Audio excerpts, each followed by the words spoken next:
Assalomu alaykum hammaga. Bugun nima retsept qo'yarkan deb meni kutayotganlar uchun men keldim.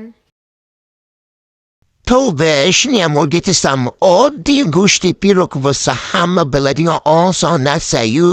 Deb turibsiz, eshitdim. To'g'ri, oddiy narsa, oddiy pirog hamma biladi, lekin hamma biladi degani hamma qila oladi degani emas.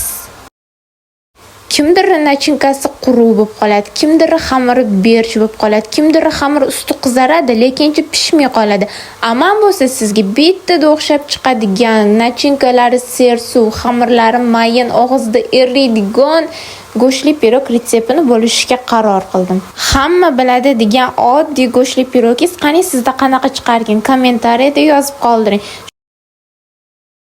Bilmasdan hazillashib gapirib qo'ydim-da, rostdan sizniki вообще zo'r chiqqani stilari tuzarib, nachinkalari voy, ko'rib ishtahalarim ochib yegilarim kelib ketdi. Mana sizga bitta like opajon.